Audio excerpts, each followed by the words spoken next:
결혼 정년기가 되고 친구들 하나둘씩 시집 가는 걸 보다 보면 참 별의별 사람들이 있구나 느끼게 돼요.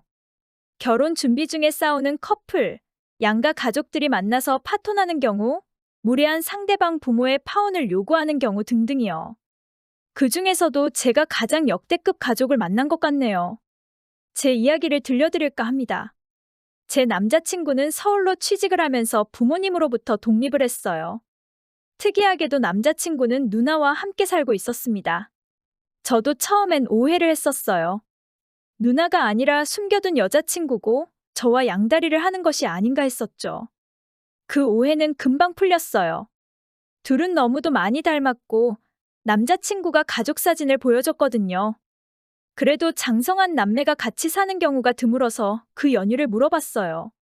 처음부터 같이 나온 건 아니었다고 합니다. 남자친구가 먼저 서울로 올라와서 자리를 잡았고 누나는 그 뒤에 올라왔대요. 누나가 기숙사가 있는 큰 회사에 취직을 했다며 올라왔는데 알고 보니 그 회사가 다단계였던 거죠. 설상가상으로 조폭 같은 사람들이 지키고 있는 아주 위험한 곳이었다고 해요. 꼼짝없이 갇혀있다가 그곳에 같이 갇혀있던 사람과 합세해서 탈출을 했는데 몸만 겨우 빠져나왔답니다. 지나가던 사람의 도움으로 동생에게 연락을 하고 그렇게 가족의 품으로 돌아오게 된 거죠. 처음엔 부모님이 걱정하실까봐 말도 못하고 동생네서 지냈고 부모님께서 알고 난 후로도 계속 같이 살았다고 해요. 누나 말로는 서울의 인프라가 너무 좋아서 지방으로 내려가고 싶지 않다고 했답니다.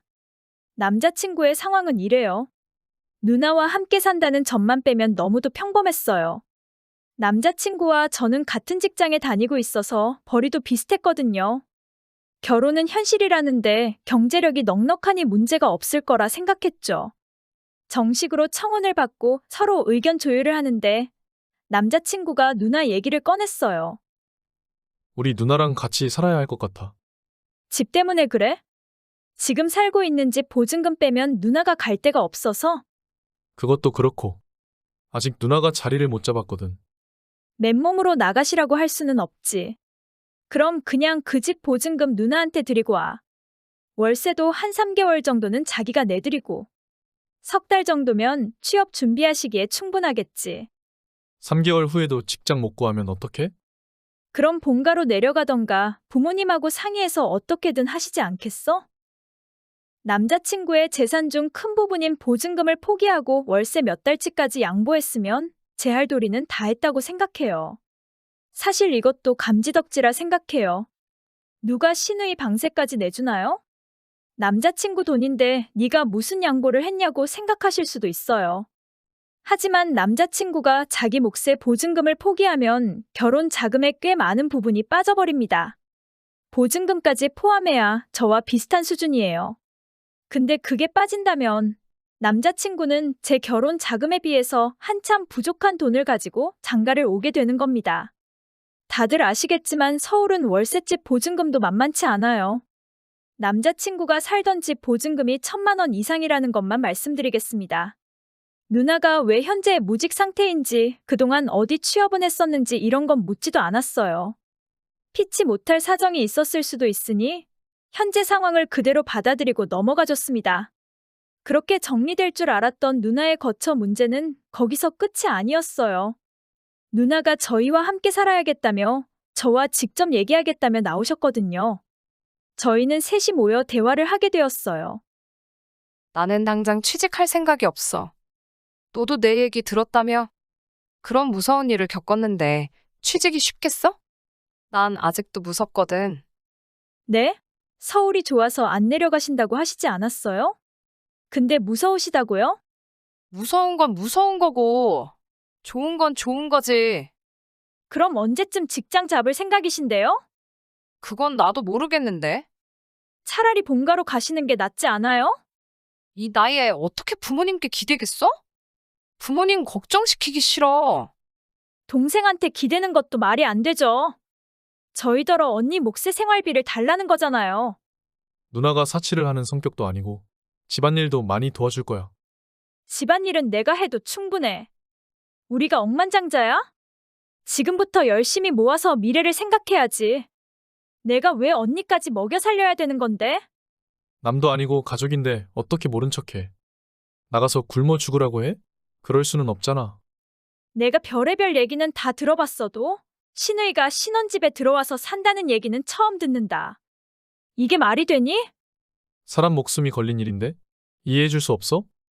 자기 말이 맞아. 어떻게 가족을 끊겠어? 나랑 끊는 게 맞지. 애틋한 가족에 회방 놓을 생각 없으니까 둘이 알콩달콩 살아. 도무지 결론이 날 것 같지 않아 헤어짐을 통보하고 돌아왔어요. 전화는 모두 무시했지만 직장에서 마주치는 건 어쩔 수 없었네요. 남자친구는 누나를 설득해서 내보내겠다며 조금만 기다려달라고 했어요. 하지만 지금까지 두 사람의 태도를 보면 제가 빠지는 게 맞다고 생각했습니다. 애초에 이런 비상식적인 얘기를 주고받은 것 자체가 문제죠. 그리고 누나의 태도를 보면 절대로 순순히 나갈 사람이 아니거든요. 당당하게 동생 신혼집에 빌부터 살겠다 말하는 사람이니 안 봐도 비디오죠. 그리고 한동안은 꽤 힘든 시간을 보냈어요. 남자친구와 헤어짐이 슬픈 게 아니라 직장 생활이 고달팠거든요. 사내 커플이었으니 입방아에 오르내리는 건 기본이었죠. 게다가 남자친구가 저희 사이에 문제가 있다는 티를 팍팍 내서 난처함에 환장하는 날이 대부분이었어요. 소란이 사그라들길 바라는 마음으로 침묵하는 사이 소문은 덕지덕지 살을 붙여가며 퍼졌어요. 그리고 저는 완전히 이기적이고 나쁜 여자가 되어 있었네요. 결국 그 눈총을 이기지 못하고 퇴사를 하게 되었습니다. 하지만 곱게 나가진 않았어요. 주변 동료들에게 제 이야기를 퍼뜨려달라 부탁하며 다 털어놓았고 나가는 날 남자친구와 멱살잡이까지 하면서 싸웠어요. 큰 소리로 싸우는 바람에 위에 불려가기까지 했지만 제 바램대로 제 이야기는 회사 사람 모두가 알게 되었죠.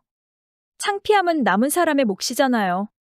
저는 한바탕 하고 당당히 제 발로 걸어 나왔어요. 비록 난동은 부렸지만 이직은 순탄하게 했어요. 오히려 기존 직장보다 좋은 조건으로 입사를 했습니다. 그 후로 한참 시간이 흐른 후 전 직장 동료에게서 전 남자친구의 소식도 들었어요. 제가 퇴사하고 한동안은 이 남자에게 연락이 왔었습니다. 대부분 후회하며 매달리는 내용이었어요. 근데 어느 순간 연락이 뚝 끊겼거든요. 마음의 정리를 했나 보다 싶었는데 그 시기에 입사한 신입 여직원하고 연애를 했다고 하네요.